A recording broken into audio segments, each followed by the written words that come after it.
Hi guys, this is Swampdog from Swampdog Photography. Today we're going to talk a little bit about light, and it's usually preferable to. I'm just going to sharpen this image up very quickly because it's very not sharp. It's usually better to get the correct light and exposure in when you're taking the shots, but sometimes that's not possible. Like if you're shooting in like direct sunlight and stuff like that, it can be a little over or underexposed in certain areas. So I'm going to show you in Photoshop how to take care of that.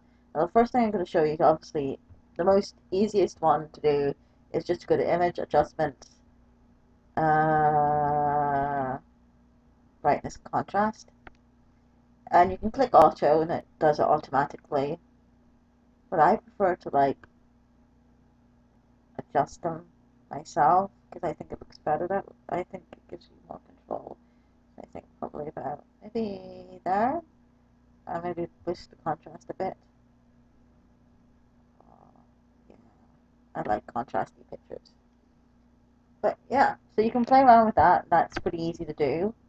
You can also go to adjustments, exposure, and you can adjust the exposure here, make it darker, make it lighter, do all this sort of heavy stuff. Just adjust these levels, and oh, that's pretty cool looking. But you can do all that pretty easy. Another thing you can do is called dodge and burn. Now, I've only just learned to do this. So you go over to your adjustments, click that little thing there, and go to curves. I'm going to go dodge lighter. To dodge something means to make it lighter. And then we're going to put the little hand here, and then we're going to drag it up until we think we've got the brightness correct. I think probably about there is correct. Okay, and then we're going to go to image, adjustments, invert. And then we're going to do the same thing again, except for this time we're going to burn it, which means to make areas darker. So go over here, curves, burn.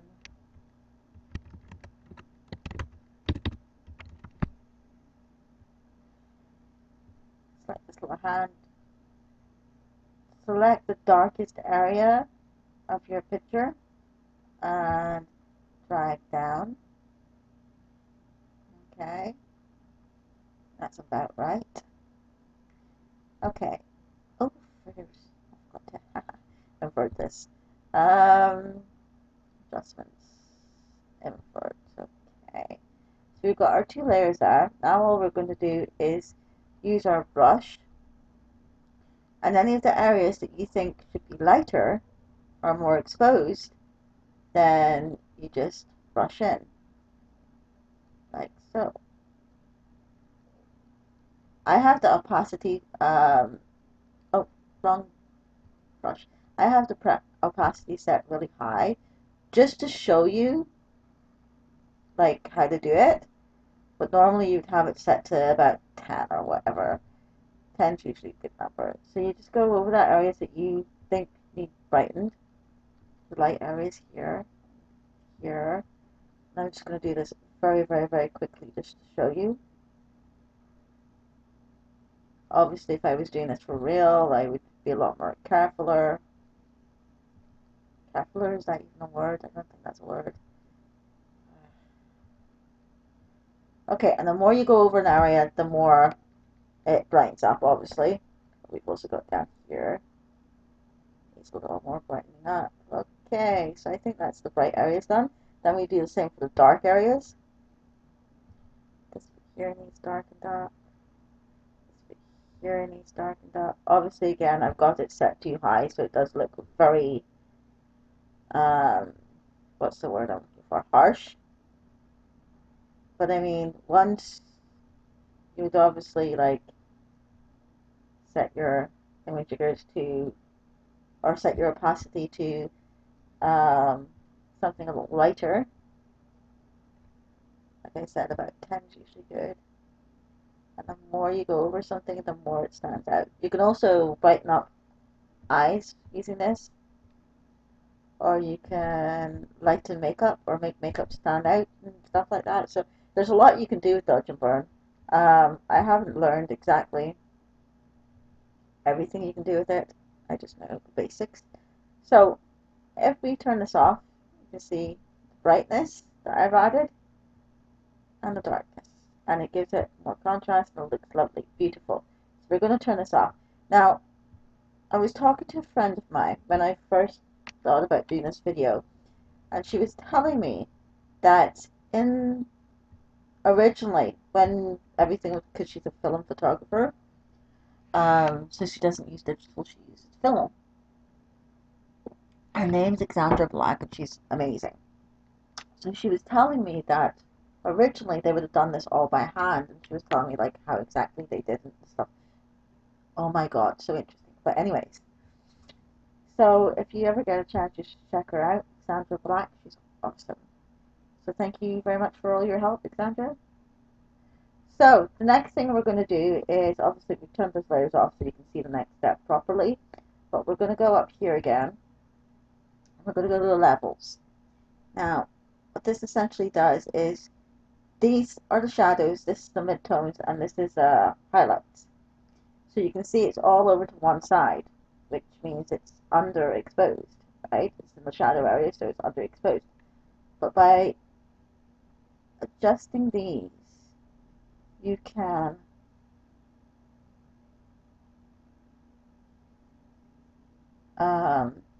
make the picture brighter or darker or whatever you need to do. You can also change the level, so if there's too much red, green, or blue, do that. Right now, we're not having a problem with that. So you can also go to auto as well. But as I said before, I like adjusting things manually. I think it gives you more control if you do it manually.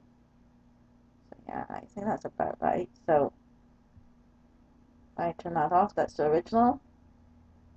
And this is the, I think that looks better. Maybe a little bit overexposed, but just to show you quickly. Okay, so that is that.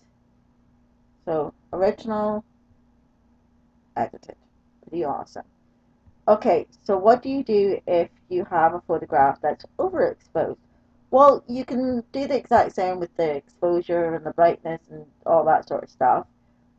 But and you can do Dodge and Burn as well if you wanted. But in this case, we're just going to go straight to levels, and we're going to do the same thing. But as you see, uh, the histogram is swapped around, so all the peaks here are over in the highlight area, which means it's overexposed. So we're going to bring this down a little bit.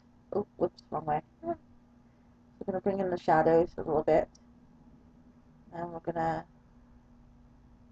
bring this up a bit until we think we've got it about right.